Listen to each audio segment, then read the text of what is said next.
That's now, and that let me say this, because there are a lot of things that go on with your mental health and your physical health that you can monitor and take care of on your own, right?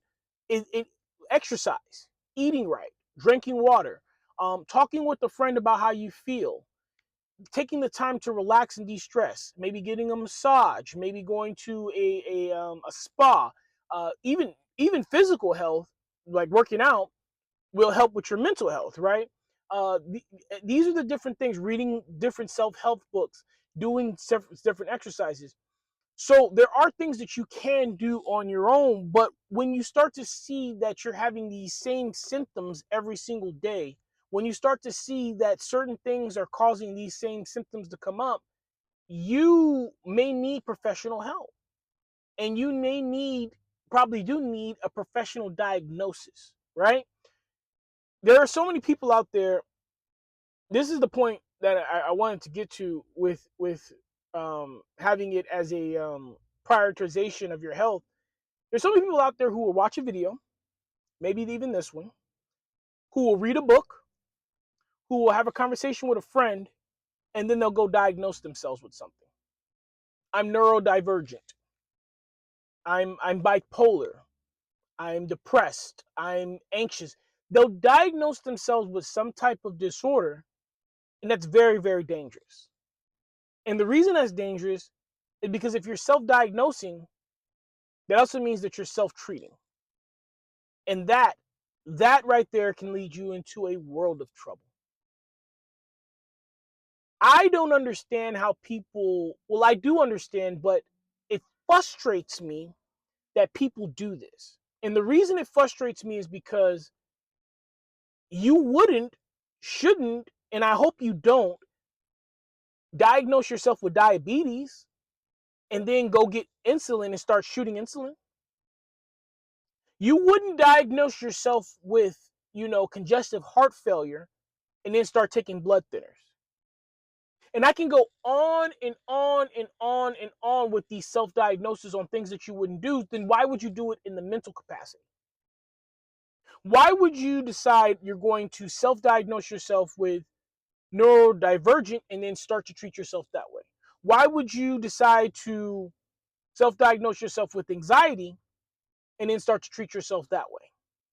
See, the reason it's so dangerous, and I want you to really understand this concept. People who have degrees, medical degrees, psychology degrees, they're licensed therapists and counselors.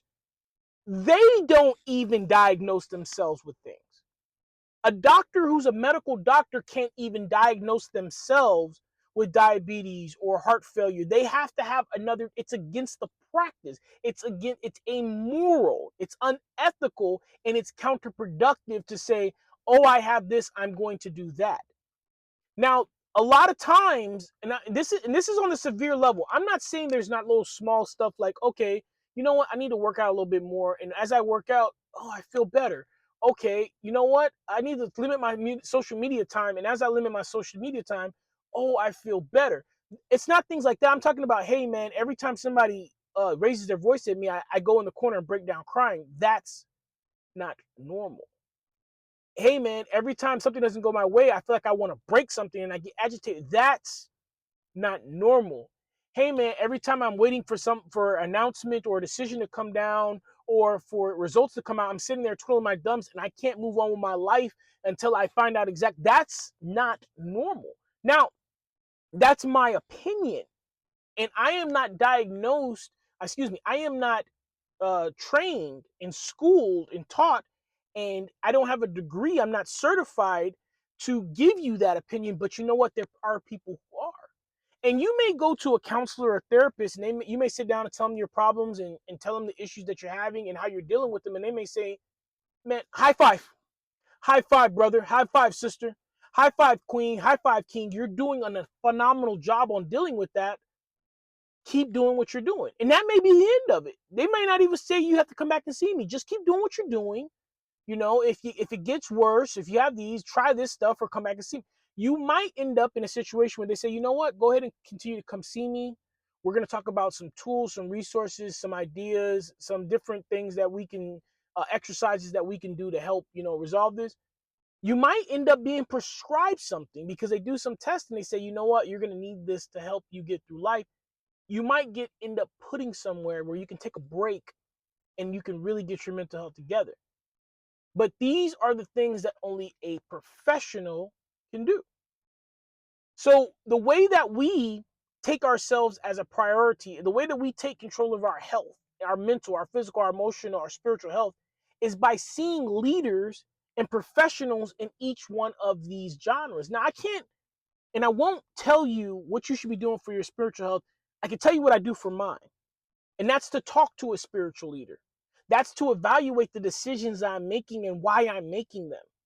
To have them chastised, to have them judged, to have them, looked at under a microscope by my spiritual leader and say, am I in line with what I say that I believe?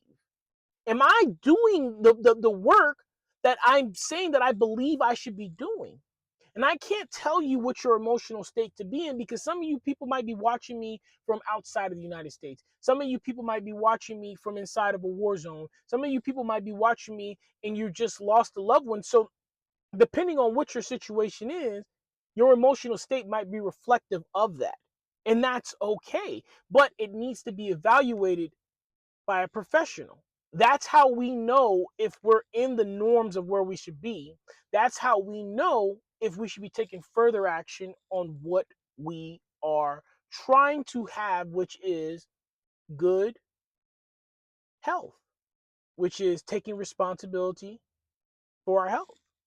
And it can be exhausting, and it can be an exhausting conversation, and it can be exhausting work because it's continued work. It's work until the day you die. It's not something that one day you're going to wake up and be like, I'm perfect, I'm fine. But the point is that if you're not taking care of yourself, how can you be taking care of anybody else? How can you be a responsive, productive member of society if your health is in shambles, if you're in a state of chaos, if you're in a state of panic, if you're in a state of emergency? So I hope that this encourages you guys to evaluate exactly where you are in all those genres of health. Do a tire check on your health.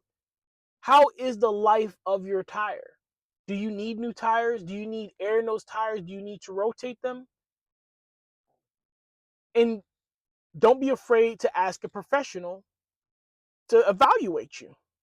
At the end of the day, that's exactly how we figure out how we get better, is by seeing where we want to be, where we are now, and how do we get there.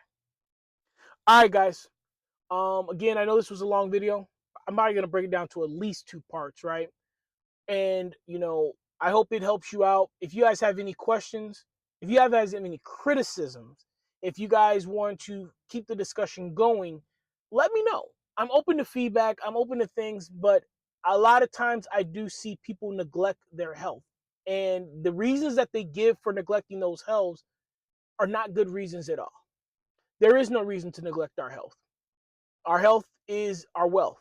Our health is, how we are able to make sure we can take care of those around us. And the last thing I'm going to say about that, when it comes to parents, when it comes to leaders, remember, you can tell somebody all day long, do what I say, don't do what I do. You can tell somebody all day long that, hey, um, you know, be better than me. But I guarantee you, your kids are going to take 12 times more influence of the things they see you do versus the things you say that you do. Then when they see you neglect your health and decide to go and sit on the couch and drink a beer instead of go to the gym, that's more impactful than you telling them, hey, you guys should make sure that you eat healthy, because you're not eating healthy. So now what you're showing them is it's okay to talk about being good, but you don't have to be good. It's okay to talk about doing the right thing. You don't have to do the right thing. What are your leaders and what are your followers seeing you do? Are you being as positive as you can every single chance you get, or every chance you get to bellyache, that's what you're going to do? And I'm not saying that you shouldn't vent, but remember, what they see you do and what you say you do will have different meanings and impacts in their lives. All right, guys, I need you to take care of yourselves. Please be kind to one another. Keep me in your prayers. I'll forever keep you in mind.